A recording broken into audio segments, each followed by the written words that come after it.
पास दूरदृष्टि होती है। इसका क्या मतलब, जितने भी सफल लीडर होते हैं, 1917 में जब महात्मा गांधी चंपारण में आंदोलन शुरू किए थे, उनका फर्स्ट वो रिवोल्ट था, आंदोलन था अंग्रेजों के विरोध में। तो उसके देखिए 1947 में हमारा देश स्वतंत्र हुआ। 30 साल पहले उन्होंने इस सोच को बना लिया था कि हमें स्वतंत्रता मिलेगी, लाठी के सहारे मिलेगी, आधी धोती पहन के मिलेगी, और नन वायलेंस हम सत्याग्रह करके नन वायलेंस आंदोलन को आगे बढ़ा के जीत हासिल करेंगे। तो इसे दूरदृष्टि बोलते हैं। आरसीएम में भी आदरणीय वर्मा सर 2006 में ज्वाइन कर गए थे, जब भारतीय स्टेट बैंक के मैनेजर, ब्रांच मैनेजर हुआ करते थे, और उस समय 1000-2000 इनकम आती थी आरसीएम से। फिर भी उनकी दूरदृष्टि, एक समय मेरे नीचे लाखों लोग होंगे और इनकम लाखों में आएगी, इसी को बोलते हैं दूरदृष्टि। दूरदृष्टि के बिना कोई जीवन होता नहीं। आज बहुत सारे लोग आरसीएम समझते नहीं है, या आरसीएम को समझ के भी करना नहीं चाहते, क्योंकि दूरदृष्टि का वहां अभाव है। यहाँ बैठे सारे लोग आने वाले समय में 1 करोड़ 2 करोड़ सारे लोग उस मुकाम पे पहुंचेंगे, क्योंकि अगर दूरदृष्टि को, आने वाले समय में 10 साल में हम अमेरिका को बीट करेंगे। आने वाले समय में आरसीएम से कारें भी बिकेंगी, आरसीएम से फ्लैट भी बिकेंगी, आरसीएम से सब्जियां दूध भी बिकेंगी, एक कार बिकेंगी रॉयल्टी हो जाएगा। आने वाले समय बड़े बड़े मॉल होंगे, जब हम नीचे से घुसेंगे और शॉपिंग करके ऊपर से निकलेंगे तब तक रॉयल्टी हो चुकी रहेगी। ये सत्य है, आने वाला है। और जो व्यक्ति अभी के नहीं, आरसीएम को 10 साल आगे की दृष्टि से देखे और नौकरी और बिजनेस से तुलना करें तो बहुत आगे जाएंगे। इसलिए प्यारे साथियों, दूरदृष्टि, सैम, एक कहानी से मैं बताता हूं। जब वॉलमार्ट की स्थापना सैम वाल्टन ने किया था अमेरिका से, तो देखिए उनका जो दूरदृष्टि था, उन्होंने जब इसकी स्थापना की तो एक नया सिस्टम सेल्फ सर्विस का शुरू कर दी। देखिए लीडर का क्या गुण होता है, माने आप दुकान के अंदर जाइए, अपने से सामान निकालिए। उससे पहले कभी नहीं, किसी ने सोचा भी नहीं था। सोचते थे कोई अपने से लेगा, चुरा लेगा, चाहे, इस बात का ध्यान नहीं दिए। उनके पास एक दूरदृष्टि था, उसका ये प्रभाव हुआ, पूरी दुनिया में वॉलमार्ट के हजारों लाखों दुकानें खुल गई, एक छोटा सा दूरदृष्टि। तो प्यारे साथियों, हमारे सभी साथियों से यही रिक्वेस्ट करूंगा कि आरसीएम को 10 साल आगे के फीचर से देखें। जब ये बिजनेस तहलका लगाएगी, जब लोगों की लाइन लगेगी, जब दुकानों में भीड़ लगेगी, तो दूरदृष्टि बहुत जरूरी है। अगला पॉइंट है सही निर्णय लेने की क्षमता। देखिए क्या होता है ना, हम जब आरसीएम को करते हैं ना, आशा और निराशाओं के भंवर जाल में फंसे होते हैं। कभी सोचते हैं करना चाहिए, कभी सोचते हैं कि नहीं करना चाहिए। मैं आप लोगों से पूछना चाहता हूं, अभी यहाँ बैठे जितने हमारे साथी हैं, सबकी इनकम मिनिमम 1 लाख है आरसीएम से। आप सोच सकते हैं मेरे को तो अभी 10,000 आ रहा है, 2,000 आ रहा है, कैसे 1 लाख है? आप सोचिए, आदरणीय वर्मा सर जब 2006 में आरसीएम में आए, और उस समय शुरुआत में फर्स्ट मंथ की इनकम एग्जैक्ट नहीं पता है, लेकिन 1,000 होगी, और अभी तक 1 करोड़ 20 लाख या 25 लाख कमा चुके हैं आरसीएम से। तो 2006 से 2022 16 साल में उसको डिवाइड कर दीजिए। तो 16 साल में अगर हम डिवाइड करेंगे तो बीच में एक आरसीएम बंद भी हुआ, कोरोना भी आया, तो मान लीजिए आप 14 साल में उसको डिवाइड करें तो लगभग 1 करोड़ 20 लाख को 14 से डिवाइड कर दें तो लगभग 1 महीने का 9 लाख हुआ कि नहीं हुआ? 9 लाख का मतलब उन समय में, जिन समय में 1200 इनकम आती थी, उन समय में भी आदरणीय वर्मा सर 9 लाख का साल कमाते थे आरसीएम से। इसलिए यहां बैठे सभी लोग अभी 1 लाख महीना कमा रहे हैं, 10 लाख 9 लाख 12 लाख महीना साल में कमा रहे हैं। बस इसे हमें पहचानने की जरूरी है। इसलिए सही निर्णय और निर्णय की स्थिति हमें कभी भी मुकाम पर तेजी से नहीं ले जाने देगा, और निर्णय की स्थिति हमारे कदमों को रोक देता है। अगर हम एक बार डिसीजन कर लेते हैं कि मुझे तो करना ही, देखिए दुनिया में सर्वश्रेष्ठ वही हुए हैं जिन्होंने निर्णय लिया है। दुनिया में वही आगे बढ़े हैं, वही आगे बढ़े जो निर्णय लिए हैं। बहुत सारे लोग और निर्णय, पूरी जिंदगी और निर्णय में रहते हैं। कभी सोचते हैं मैं दवा का दुकान करूं, कभी आरसीएम करूं, कभी मैं टीचिंग जॉब करूं, तो पूरी दुनिया, पूरी जिंदगी इसी में बदल जाती है। और कहा गया है जिसने अपने युग में किसी कामों में सर्वश्रेष्ठ योगदान दिया है वो युगों युगों तक याद रखा जाता है। कोई भी काम हो, अगर उसने सर्वश्रेष्ठ योगदान दे दिए तो आने वाले कई पीढ़ी याद रखते हैं दुनिया में जितने भी महापुरुष हुए वो सही वक्त पे सही निर्णय लिए और उस फील्ड में सर्वश्रेष्ठ योगदान दिए। उसको हम आसमानी सिद्धांत बोलते हैं कि जो भी करें उसको सर्वश्रेष्ठ करें कि आज से भविष्य में उन कामों को उतने अच्छे से किसी ने नहीं किया हो, भविष्य में भी कोई नहीं करेगा। उन कामों को जब उन तरीकों से करते हैं तो कदम चूम लेती है सफलता, कदम चूम लेती है मंजिल, खुद आकर लक्ष्य हमारा कदम चूम लेती है। तो इसलिए निर्णय लेना बहुत ही जरूरी है। आरसीएम करते तो है लेकिन निर्णय नहीं ले पाते, करते हैं लेकिन निर्णय नहीं ले पाते हैं। तो निर्णय लेना, आज एक संकल्प लीजिए, निर्णय लीजिए। अगर आपको अच्छा लग रहा है, पसंद हो, अगर पसंद नहीं हो मत निर्णय लीजिए। लेकिन मैं तो यही कहूंगा कि कुछ काम को पसंद से किया जाता है और कुछ काम को नापसंद से भी किया जाता है, लेकिन निर्णय वहां लेना पड़ेगा। हम किसी पसंद की लड़की से शादी करा, जिस लड़की से शादी हो जाती है उसको पसंद करना पड़ता है। खाना जो हमें पसंद है खाते हैं, या बीवी जो खाना पसंद कर दी उसे पसंद।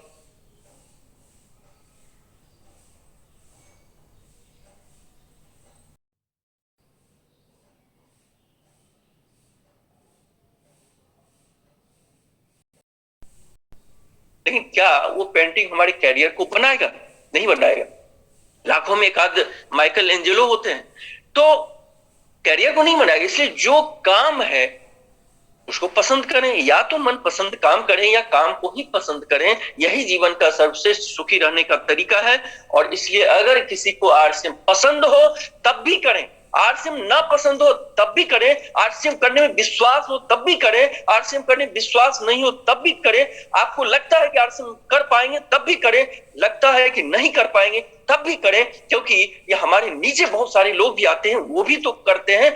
और जो हमें कमी है, नीचे के लोग, हम अच्छा बोलते नहीं, नीचे के लोग आ जाएंगे अच्छा बोलने वाले। हमारे पास कार नहीं है, नीचे के लोग आ जाएंगे कार चलाने वाले। हमारे पास वो हुनर फन कौशल नहीं है, वो नीचे के लोग भी तो आ जाएंगे करने वाले। इसलिए प्यारे साथियों, आज एक निर्णय लेके जाइए कि आज नहीं, अगर हम आरसीएम में आ गए हैं तो करूंगा ही। बहुत सारे लोगों को ये धारणा होती है कि मैं काफी अकेला हूं, कैसे करूं। लेकिन एक वही व्यक्ति होता है जो ये बोलता है मैं अकेला ही काफी हूं। तो यहाँ हम सब लोग अकेला ही इतिहास रचेंगे। आगे है, सफल लीडर आत्मविश्वास से बड़ा होता है। प्यारे साथियों, दो खरगोश का अगर पीछा करेंगे तो एक भी खरगोश पकड़ नहीं पाएंगे। और यही होता है। आत्मविश्वास क्यों नहीं होता है? क्योंकि हम ये भी काम कर रहे हैं, वो भी करें, सब काम करें, लेकिन अगर पार्ट टाइम में भी 2 घंटा हम करते हैं ना, तो उस 2 घंटा में 2 खरगोश को न पकड़े।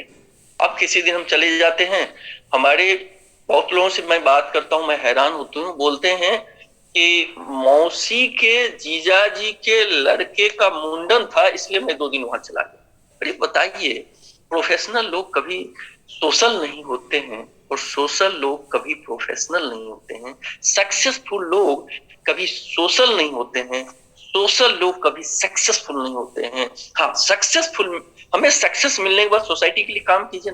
अरे पैसा रहेगा तभी तो हम लोगों के लिए काम करेंगे, हमारे पास संपत्ति रहेगी तभी तो हम लोगों के लिए काम करवाएंगे। गरीबों नहीं पैसा रहेगा तो एक सब्जी खरीदने में आधा घंटा लगाते हैं, 10 दुकान पे जाते हैं। अगर पैसा रहेगा ना तो वहां जाएंगे, सीधे पैसा देंगे, तुरंत पैसा काउंट भी नहीं करेंगे, हम तुरंत सब्जी कितना हुआ, 200 हुआ, 200 का नोट निकालेंगे, दे देंगे। तो आत्मविश्वास बहुत बड़ी एक जादू है। देखिए, एक कहानी से मैं बताना चाहता हूँ कि माइकल एंजेलो रोम के थे, बहुत बड़े मूर्तिकार थे, बहुत बड़े मूर्तिकार। उनकी मूर्ति में लगता था जीवंत आत्मा आ गई है। लेकिन एक बार क्या हुआ कि उनसे लोग जलने लगे, रोम के राजा को शिकायत कर दी कि बहुत बेकार आदमी है और वो आपकी शिकायत करता है। मैंने शिकायत के लहजे में जो भी बोला हो, तो रोम के राजा ने, सर वो पेंटिंग बहुत करता है। देखिए, वो थे चित्रकार, लेकिन लोगों ने ईर्ष्या बस राजा को क्या बोल दिया, वो पेंटिंग बहुत अच्छा करते हैं, गिरजाघर की पेंटिंग उन्हीं से करा ली। तो बुलाए माइकल एंजेलो को, बोले कि ये गिरजाघर की पेंटिंग करनी। तो अब तो अफसोस में पड़ गया, मैं तो पेंटर हूं ही नहीं, मैं तो चित्रकार हूं, लेकिन राजा को मना कैसे करूं, ये तो फांसी दे देंगे। बोले कि बिल्कुल मैं करूंगा। कहाँ पेंटिंग करना है? तो गिरजाघर में करना है और अंदर चित्र बनाना है। उन्होंने कहा मैं करूंगा। उन्होंने, माइकल एंजेलो ने वो सारी कौशल को सीखा। 4 सालों तक गिरजाघर के अंदर ब्रश और पेंट लेके पीठ के बल लेटते हुए लगातार लगातार पेंटिंग किया। वो पेंटिंग आज दुनिया का सर्वश्रेष्ठ पेंटिंग माना जाता है। 37 साल की एज में माइकल एंजेलो बूढ़े हो गए थे। जब वो पेंटिंग करके निकले ना, तो उनका एकदम बूढ़ा जैसा चेहरा हो गया था। तो उनमें एक आत्मविश्वास था कि चाहे काम कुछ भी हो, उन कामों में मैं विशेषज्ञता हासिल कर सकता हूँ। बस एक आत्मविश्वास जिंदगी को बदल देती है प्यारे साथियों। एक सफल लीडर में आत्मविश्वास होता है। सफल लीडर अनुशासित होते हैं। अभी आदरणीय सुरेंद्र बस्तर का यहाँ पे मीटिंग सेमिनार हुआ था बनारस में। हैरान था कि 11 बजे पोस्टर डाला गया था कि 11 बजे से सेमिनार होगी, प्राय 1 घंटा बाद ही लीडर आते हैं। 12 बजे क्योंकि 1 घंटा और रॉयल्टी अचीवर सबको बुलाया जाता है स्टेज पे। लेकिन मैं हैरान था कि 10:50 पे वो आ चुके थे। उनको पता था कि मेरा कार्यक्रम 12 बजे होगा, लेकिन इसलिए आए कि 11 बजे पोस्टर में लिखा हुआ था। हैरानी होगी कि अमेरिका में लोग टाइम पे पहुंचने को बुरा मानते हैं। माने वहां अगर 10 बजे किसी ने टाइम दिया, अगर 5 मिनट पहले नहीं पहुंचा, तो इसको अनुशासन के खिलाफ समझा जाता है। और यहाँ पे अगर भारत में किसी को 10 बजे मीटिंग दी, अगर 10 बजे वो पहुंच जाते हैं ना, तो ही समझते हैं, स्टेटस और ईगो से जोड़ देते हैं। लोग क्या कहेंगे, खाली थे इसलिए 10 बजे आ गए। नहीं प्यारे साथियों, अनुशासन, एक लीडर के पास यदि अनुशासन नहीं होगा तो क्या टीम के पास अनुशासन होगा? आपको हैरानी होगी, जब मैं मीटिंग करता हूं, पोस्टर डालता हूं, उसमें लोगों के आने का समय भी निर्धारित होता है और जाने का समय भी निर्धारित। अगर मुझे 5 से 7 करना होता है, मैं उसमें लिखता हूं पोस्टर में, यह मीटिंग शाम को 5 से 7 बजे तक चलेगी और 7 बजे के बाद 1 सेकंड भी देर नहीं होता है। अब लोगों को कितना विश्वास हो गया कि इस मीटिंग में तो टाइम 7 बजे छूट जाएंगे। पता चला आए, लीडर बोल रहे हैं, बोलते ही जा रहे हैं, बोलते ही जा रहे हैं, 8 बजा 9 बजा। टाइम महत्वपूर्ण है, अनुशासन महत्वपूर्ण है। अनुशासन का मतलब होता है सही कामों को सही तरीकों से सही समय पे करने को अनुशासन बोलते हैं, और कोई इसका डेफिनेशन ही नहीं। तो एक लीडर अगर अनुशासित नहीं रहेगा तो टीम कैसे फॉलो करेगा, टीम कैसे अनुशासन में रहेगा? तो अनुशासन ही देश को महान बनाता है। एक सच्चा लीडर वो होता है जो अनुशासन, एक सच्चा लीडर क्या होता है, देखिए एक डेफिनेशन होता है सच्चा लीडर का। सच्चा लीडर नए रास्तों, संकटपूर्ण रास्ते, मुश्किल रास्तों को तलाशता है, उन रास्तों पे चलता है और लोगों को साथ लेके चलता है, वही सच्चा लीडर होता है। और निश्चित रूप से मैं बड़े लीडर जो आरसीएम में बहुत बड़े मुकाम पे पहुंचे हैं, वो वाकई अनुशासित होके इस आरसीएम को किए, इसलिए इतने बड़े मुकाम पे पहुंचे। सच्चा सफल लीडर कौन होता है? जो लोगों के साथ बेहतर संबंध बनाते हैं। बेहतर संबंध होते आदरणीय बर्मन सर, कितनी सरलता है, कितनी प्यार से, चाहे वो बिगिनर भी अचीवर हो ना, तो उनके दिलों पे राज करते हैं। और उनका एक ही ये मूल मंत्र आज रूबी पे पहुंचा दिया, वर्किंग स्टाइल तो एग्रेसिव है ही, लेकिन संबंध बनाने का स्टाइल भी एग्रेसिव है।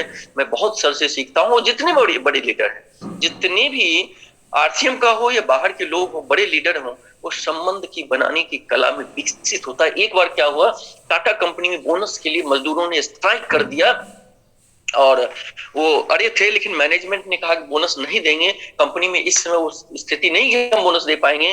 तो रतन टाटा को पता चला, वो आके बैठ गए और जो अनशन कर रहे थे उनके साथ जमीन पे बैठ गए और मैनेजमेंट से मांगने लगे कि देना पड़ेगा आपको। और मैनेजमेंट हैरान था कि सर कहां से देंगे इतना पैसा, इतने कर्मचारी बोनस कहां से देंगे, जहां से दीजिए, जबकि मालिक थे रतन टाटा। अब देखिए उल्टा प्रतिक्रिया हुआ, जो मजदूर के जो लीडर थे उन्होंने हाथ जोड़ लिया कि नहीं, आप यहाँ आ गए, हमारे साथ बैठ गए, यही काफी है, और अब मैं बोनस नहीं लूंगा।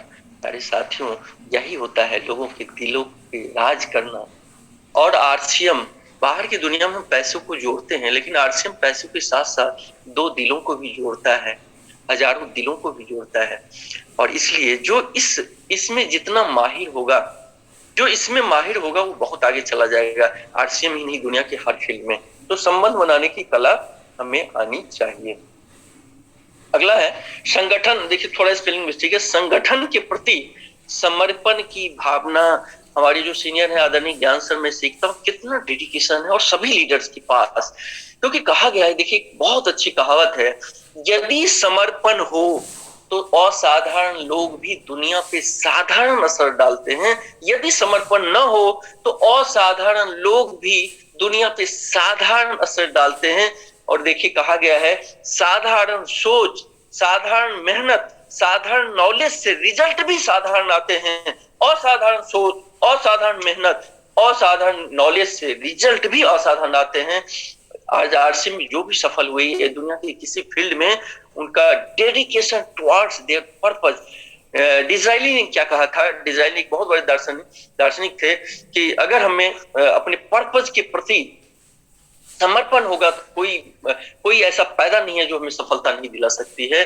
और समर्पण की भावना हमें बहुत आगे ले जाती है। और देखिए लीडर की जितनी गुण है, अगर हम अपने अंदर ले लें तो निश्चित रूप से बहुत लोग हमारे पीछे चलने वाले हो जाएंगे। बहुत लोग इंतजार कर रहे हैं, हर लोग इंतजार कर रहे हैं कि हमसे अच्छे व्यक्तित्व, अच्छे लोग मिले, मैं उनके साथ मिलकर काम करूं। अगर हम लोगों से जाते हैं, ज्वाइन कराने की बात करते हैं, अगर वो नहीं कर रहे हैं, अगर लोग मेरे साथ काम नहीं कर रहे हैं, कहीं ना कहीं उनको विश्वास है कि बहुत ही अच्छा लीडर नहीं, बहुत अच्छा वर्किंग शैली नहीं, इनके पास डेडिकेशन नहीं, इनके पास दूरदृष्टा नहीं, हम इनके साथ नहीं आएंगे, इनके साथ काम नहीं करेंगे।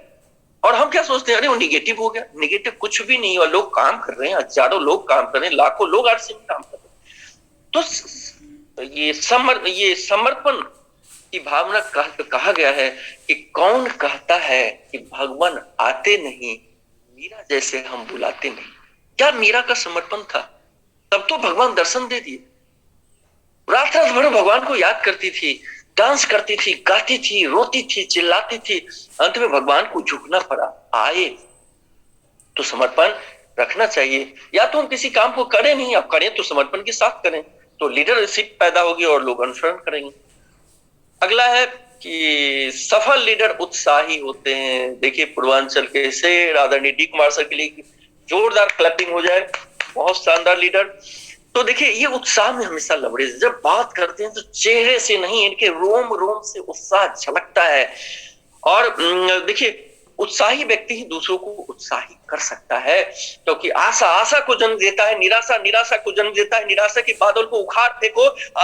सफलता मेरा इंतजार कर रहा है। किसी फिल्म में अमिताभ बच्चन ने क्या कहा था कि जिंदगी की जंग तोपों और बंदूकों से नहीं लड़ी जाती है, जिंदगी की जंग इरादों से लड़ी जाती है। और एक सफल लीडर में उत्साह होता है, एक सफल लीडर में उत्साह होता है। और क्योंकि देखिए कहा गया है, if you cell yourself you sell anything. जब हम अपने आप को बेचते हैं तब हम किसी चीजों को बेच सकते हैं। और कब होगा? जब हम उत्साही होंगे। कहा गया कि रोते जाएं मरे की खबर लाएं, ऐसा नहीं होता है। हम जाएं तो फील्ड में अंदर से विश्वास, अंदर से उत्साह जब होता है तो लोगों पे आक्रामक प्रभाव डालता है। जब भी फील्ड में जाए, एक सफल लीडर हमेशा उत्साहित रहता है, हमेशा उनके अंदर एक गजब की उत्साह की प्रेरणा स्रोत फूटती है। और वही कॉपी होता है, वही टीम में एक संचार की भावना, एक टीम में उत्साह की लहर दौड़ जाता है।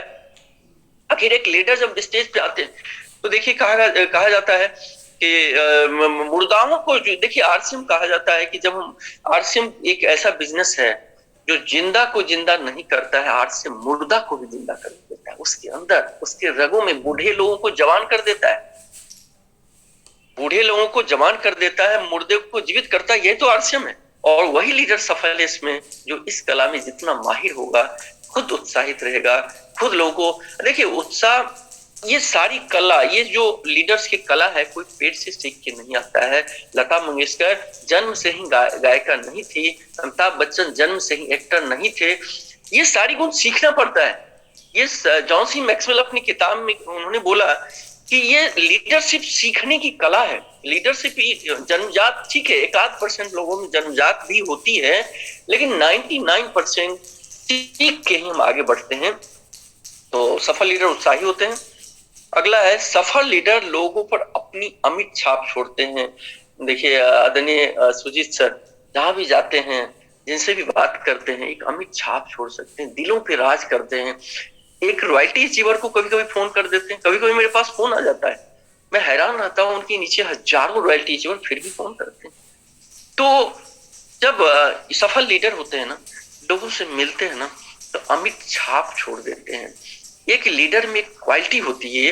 देखिए एक बार क्या हुआ, सुभाष चंद्र बोस हिटलर से मिलने गए, तो हिटलर से मिलने गया और हिटलर अपने ही तरह का चेहरा 4-5 रखता था, वो जल्दी लोगों से मिलता नहीं था क्योंकि खतरा रहता है कौन मार देगा क्या करेगा।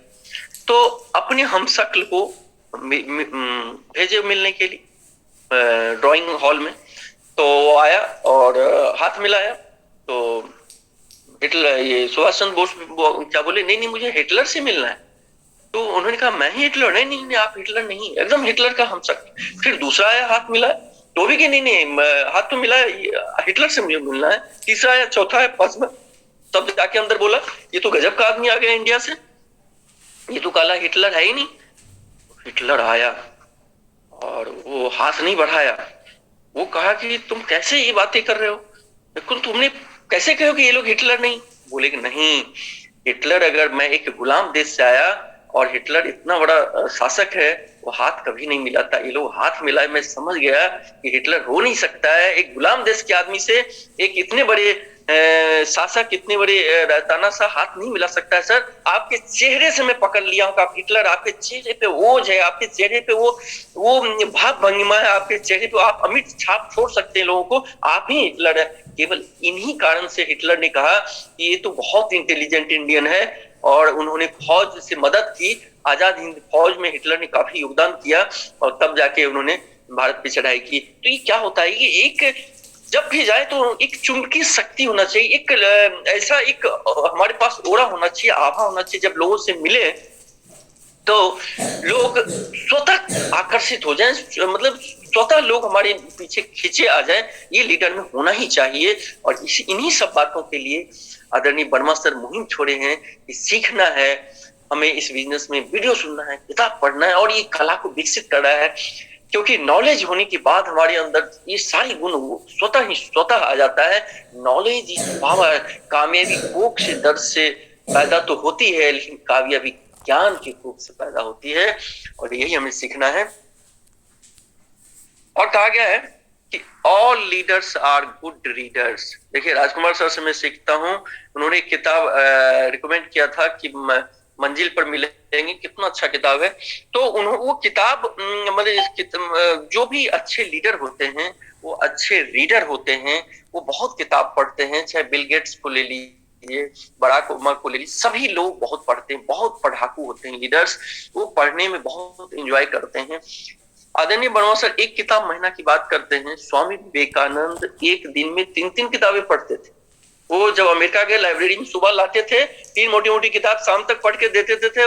लाइब्रेरियन हैरान, वो मैडम थी, पूछी आप फालतू का किताब ले जाते हैं और पढ़ते नहीं। बोले ठीक है, कहीं से भी तुमको पूछना है पूछो। जब वो पूछी तो पेज नंबर एक एक लाइन बता देते थे। सोचिए 30 दिन में 90 किताब पढ़ने वाले, तब वो दुनिया के लीडर हुए। दुनिया में उनका अभी भी डंका है, विदेशों में भी उनकी प्रतिमा लगाई गई है। मात्र 39 साल जिए। प्यारे साथियों, बहुत लोग 25 साल में मर जाते हैं, दफनाए जाते हैं 79 साल में, और बहुत लोग मर जाते हैं 79 साल में, 39 साल में मर जाते हैं, लेकिन उनको दफनाए जाते हैं, कभी नहीं दफनाए जाते, हजारों साल दिलों पे राज करते हैं। और जो वही होते हैं जो अच्छे लीडर्स होते हैं। और इस तरह ये जो 10 गुण है वो लीडर्स के हैं। और बहुत बहुत धन्यवाद है कि आपने